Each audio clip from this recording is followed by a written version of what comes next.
Good morning mga idol. Okay, mayroon ako ibabahagi naman sa inyo mga idol about dito sa operation natin at sa ano ng ating equipment, mga adjustment. Ito para sa mga nag-umpisa ha. Huwag lang umintra yung mga magaling, manood na lang kayo at magbigay na lang kayo ng idea. Magaling na kayo eh. Oh, yung wala kayong kamalian. Ngayon, kami mga ano lang, mga eksakto lang yung ano namin. Hindi kami magaling, marurunong lang. Madiskarte yan. Hindi iba yung magaling eh. Ngayon mga idol, sa mga nag-umpisa pa lang, mag-ano tayo, pag mag-economy ka, ipakita ko yung trabaho ng economy ha. Oh. Tapos yung ano natin, RPM natin, bali sagad.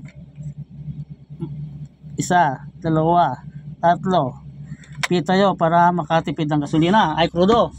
Ipakita ko sa inyo ang ano yan, pagkakaiba. Ngayon mga idol, naka-economy ha, naka-economy oh. Kung na ganyan ka, hirap yung ating hydraulic mga idol ha, yung pump, yung bomba. Oh, main pump ng ating hydraulic, di ba? Yan ang epekto ng sinasabing magtipid ka sa krudo. Ngayon ito mga idol, mayroon naman ako isang ano pa. Ito naman ngayon ang mag-power ka. Mag-power ka mga idol. Yan ha. Pag nag-power tayo, di-power tayo ngayon yan. Dito kayo mag-adjust. O tingnan yung ano yan, yung pagkakaiba niyan mga idol. Pag naka-power ka kasi, pero naka-ano ka ng accelerator oh, di ba oh? Malakas siya. Malakas yung ating at mabilis kumilos yung ating equipment. Yan. Kahit na magano ka, magbawas ka ng RPM mo para makatipid yan. Yan ang dapat gawin. Huwag kayong mag-aano doon sa economy. Pag nag-economy ka at isagad ninyo, ganyan, ganun pa rin ang kalabasan. Medyo mahina yung inyong pump, yung bomba, yung kilos ng ating equipment. Kaya nahihirapan. Kaya palagi nyo kayo mag-power mga idol. Dito kayo mag-adjust kayo kung gusto nyo makatipid ng crudo. Yan kayo mag-adjust, yan. At least yung ating makina at hydraulic ay nagkakamat sila. Di ba? Malakas pa rin ang ano ng ating equipment. At mabilis pa rin ang kilos niya. O yan, di ba? Ganyan. Yan ang adjustment ng ano nyo. Kung gusto nyo makatipid. O, kung gusto nyo makatipid, edi magbawas kayo sa RPM. Mga idol. Yan. Huwag yung maglagay kayo sa economy.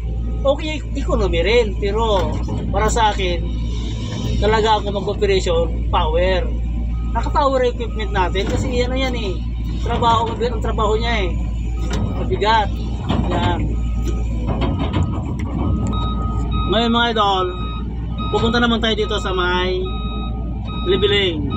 Kung ano ang makikita ninyo kung naka-power tayo na nag-adjust tayo, nag-decrease tayo ng RPM.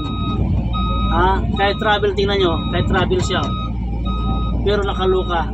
Kahit travel ay maayos ang ano ng hydraulic. Maayos ang kanyang function. Kasi naka-power tayo. Pero pag nag-economy ka yan, ang ating hydraulic nahihirapan. Kaya mga idol, nakatipid ka sa crudo. Pero ganun din dito, makatipid ka rin. Kasi nga, nagbawas ka ng RPM.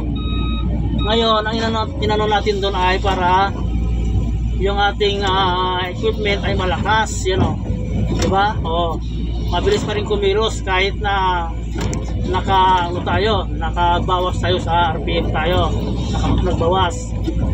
Hindi gaya ng mag-economy ka, kahit ma-pull mo pa yan, medyo hirap yung ating equipment. Di ba mga idol? Yan, kung gusto nating makatipid, kung gusto nyo magtipid ng crudo, yan. Suwabe yung kanyang kilos. pero malakas siya, di ba? Yan. Oh. Yan. Pag ganito na mga hindi na mabigat ang trabaho, nakapower pa rin tayo, pero mag-decrease tayo ng RPM para makatipid sa crudo. Sana maunawaan ninyo mga idol. Hindi yung nag-economy kayo pero apektado naman yung inyong hydraulic, yung lakas. Yun ang ibig ko sabihin mga idol. Kaya ang gawin ninyo, nakapower pa rin kasi ang trabaho ng equipment ay power yan. Oo. Nakapower palagi tayo. Oo. Para yung flow ng hydraulic natin ay maayos. Yan lang ang may babahagi ko sa inyo mga idol, sa mga nag-umpisa. Sa mga veterans, iwan ko kung alam ninyo yan, nasa sa inyo yan mga idol.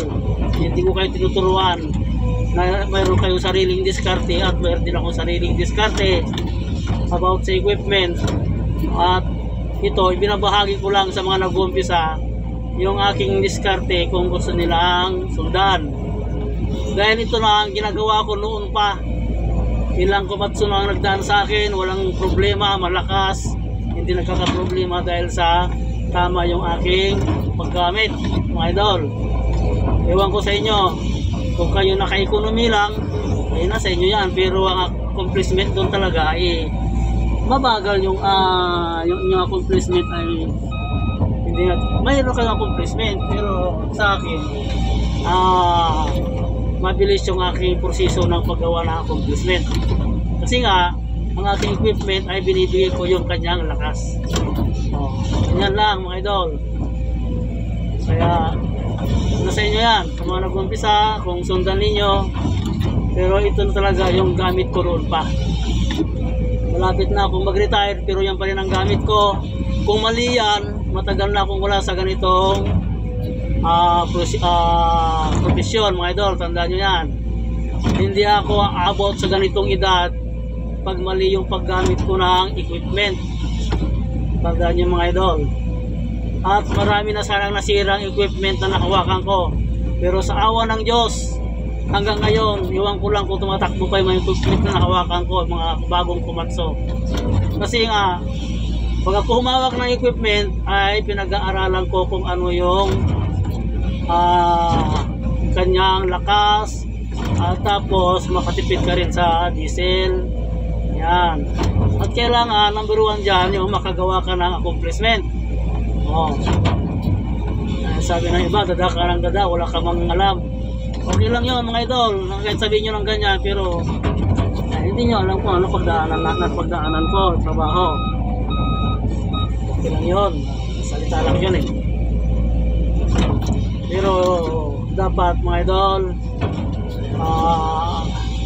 sa mga nag-umpisa, pag mga matagal na kayo, malalaman nyo naman yan kung paano yung diskarte ng isang equipment, kung paano yung proseso, paano yung pag-adjustment para sa inyo.